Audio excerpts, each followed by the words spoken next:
Good morning, this is Jim, 5714 Collector. I'm bringing you another video. This is part number 25 of the 72 top set. Today we're doing cards number 347 through number 356. This is my 99th video, and I've been on YouTube for just a little over a year, maybe about 13 months. And I want to announce an upcoming giveaway.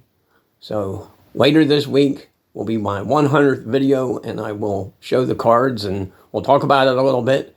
But I just wanted to make sure I mentioned it this morning. Also appreciate everyone that comments and watches. Really appreciate all the hospitality and the likes. And I think I have 474 subscribers. So thank you to each and every one of you. I really appreciate it. And with that, let's get started with showing some 72 Topps baseball cards this morning. So we're going to start it off. We have a couple of the boyhood photos of the stars. And we're going to start with the great Tom Seaver.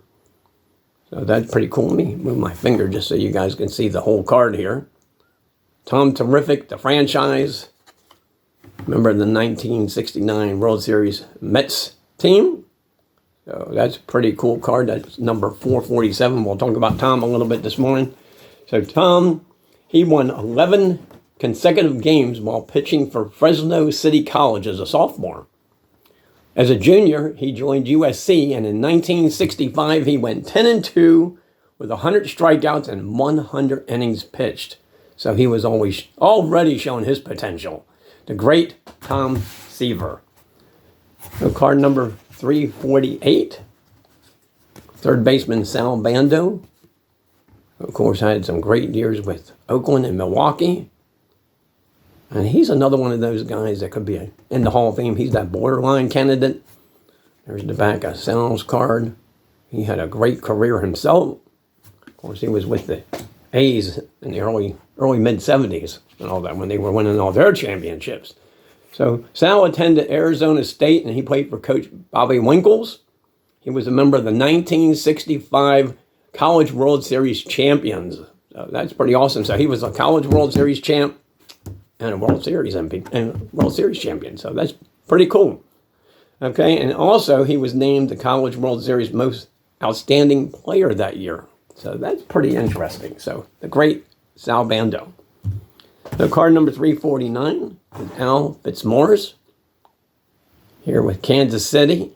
And those Kansas City uniforms with that hat, pretty cool stuff. Love that photo. Here's the back. And show that. So let's see what we got to say about Mr. Fitzmaurice. He signed as a 9-drafted free agent with the White Sox in 1966. He won 16 games. That was his career high with Kansas City in 1975. And he won 15 more games in 1976 for Kansas City. He had a career record of 77 wins and 59 losses. And he also had 7 saves lifetime. So pretty cool. And it's amazing how many pitchers I've gone through in this project. And they had wins and saves. They did, starting and relieving. There was a lot of those guys so far. It's pretty interesting. So card number 350 is Frank Howard. Of course, here with the Rangers, because they left Washington after the 71 season and went to Texas, became the Rangers in 1972. And there's the back of Frank's card. And of course, Frank Howard had a great career himself. Led the American League in home runs a couple times. So he signed with the Dodgers for $108,000. I'm thinking about that, and we're talking like 58 time frame, in that area. So the late 50s, $108,000, a lot of money. Can you imagine that back in those days? So, like I said, he signed with the Dodgers. He hit a 2-run home run off Robin Roberts in his second Major League at bat on September 10th, 1958. That's pretty cool. He won the National League Rookie of the Year for the Dodgers in 1960. That's when he hit 23 home runs.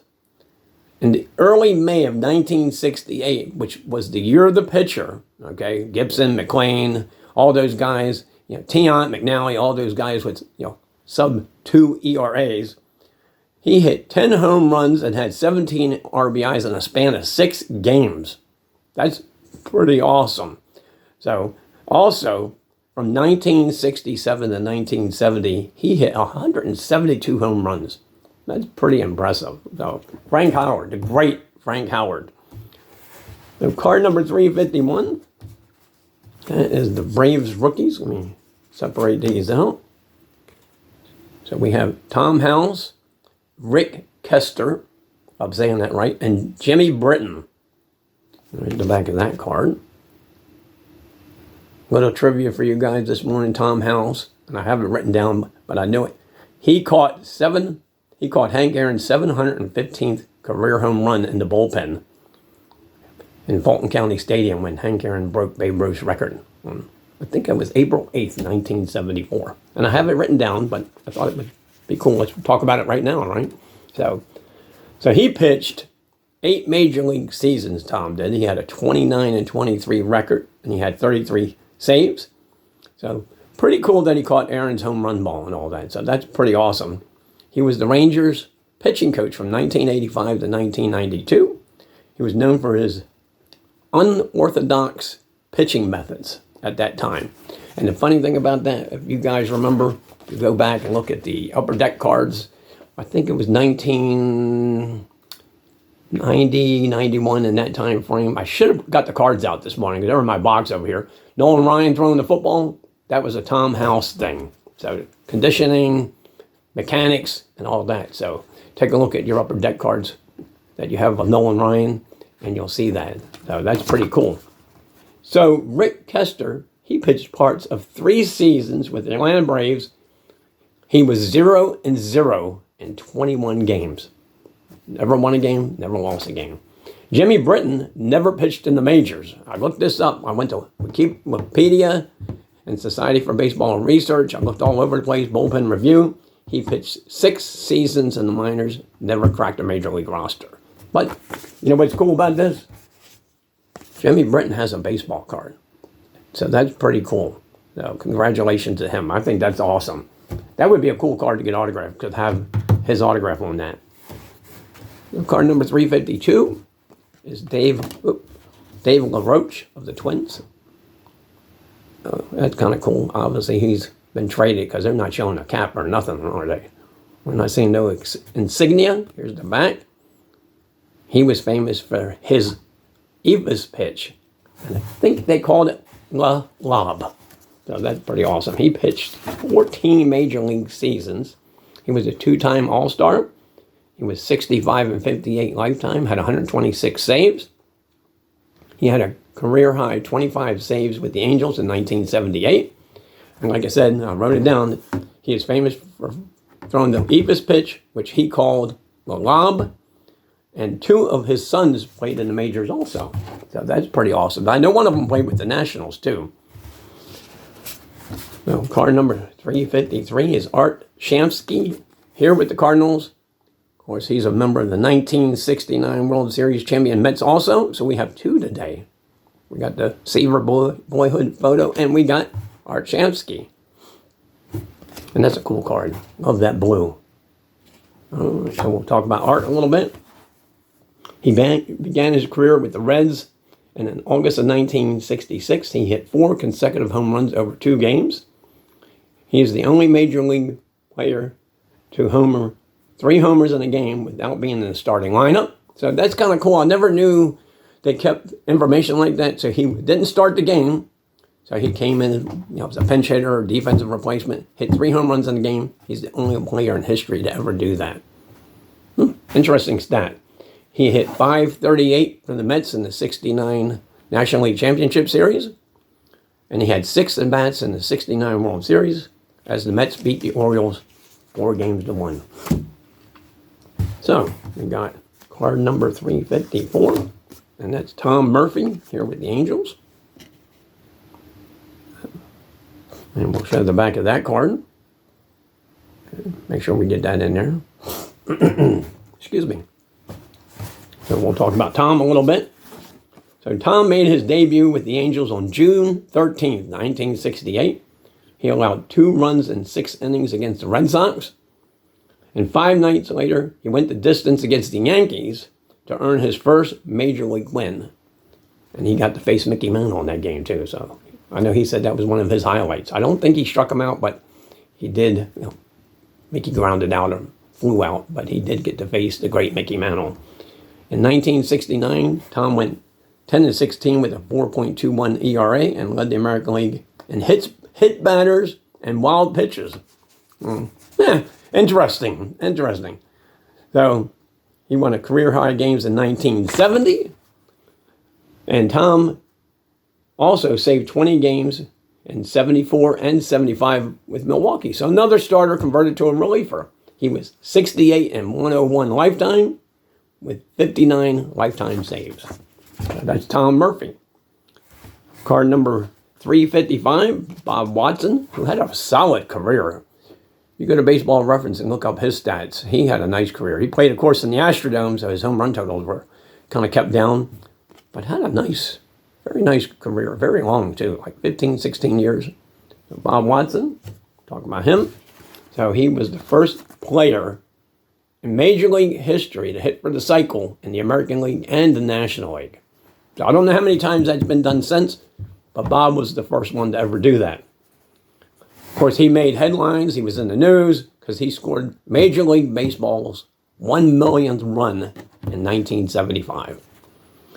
Also, Bob hit 318 with the Yankees in the 81 World Series against the Dodgers. And he hit 295 lifetime. And he had 1,826 Major League base hits. So, nice solid career for Mr. Watson. So the last card today is card number 356. It's Jerry Moses here with the Indians. So that's pretty cool. Show the back.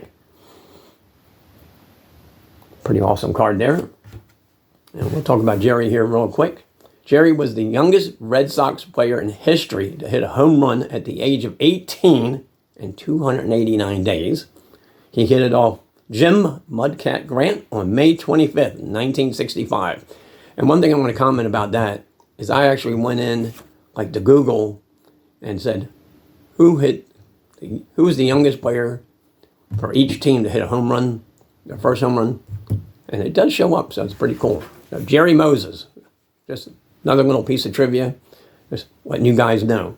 He was an all-star in 1970 with the American League. He hit 263 that year. He had 18 doubles and 6 home runs. So that's the 10 cards this morning for part number 25 for the 72 top set. I hope everybody enjoyed the video. A little bit of trivia this morning. And again, before I sign off this morning, I want to thank everybody for watching this. Really appreciate that. And let's see, so we've gone through 356 cards so far. So we got over 400 to go. So it's a long weekly series. It's fun. I get ready to go start doing the next 10 sometime later on this afternoon. I'll work on the index cards and all that.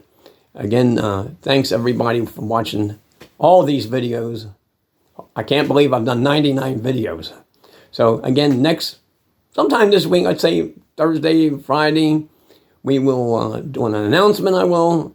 That'll be my 100th video on YouTube. Again, I've been on YouTube for a little over a year. I've enjoyed it. It's been a lot of fun. So we'll do a giveaway and we'll show some cards and all that. I'm going through some cards now to, who we're going to give away, and we'll go from there. So anyway, hope everybody has a great Sunday. Please take care. If you get a chance, please give me a thumbs up and a comment, and we will talk to you later on this week. Bye-bye.